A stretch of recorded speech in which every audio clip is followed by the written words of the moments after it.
Dans Apocalypse 1:20, nous voyons l'église que construit le Seigneur Jésus-Christ. Remarquez les 7 chandeliers d'or.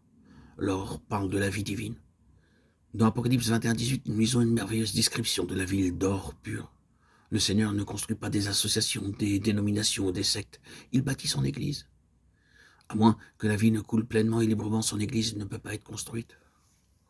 Apocalypse 1:13 montre Christ en tant que souverain sacrificateur éternel.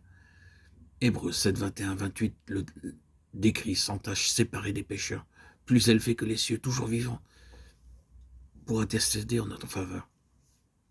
Un croyant peut chuter.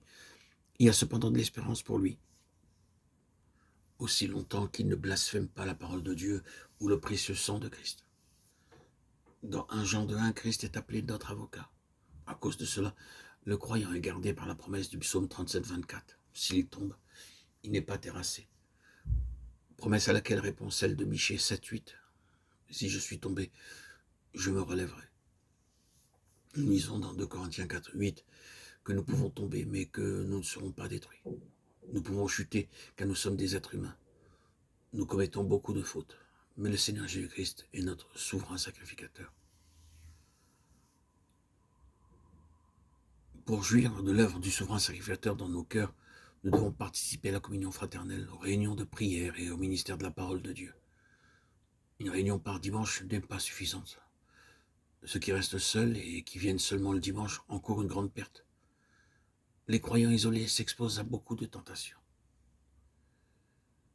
Sa tête et ses cheveux étaient blancs comme de la laine. Sa tête et ses cheveux sont merveilleusement décrits dans Apocalypse 1:14-18. Ses cheveux étaient blancs comme de la laine.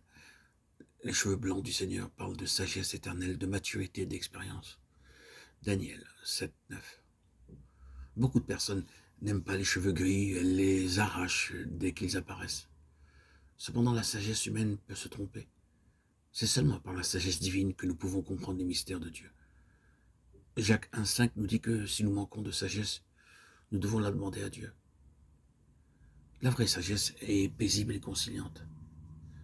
La véritable sagesse spirituelle céleste est décrite dans Proverbe 8:1-5 et 25-30.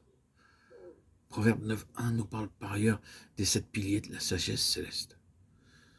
Nous lisons dans Jacques 3:17 que la sagesse que Dieu nous donne est premièrement pure, ensuite pacifique, modérée, conciliante, pleine de miséricorde et de bons fruits, exempte de duplicité et d'hypocrisie, sans partialité. Combien avons-nous besoin de cette sagesse?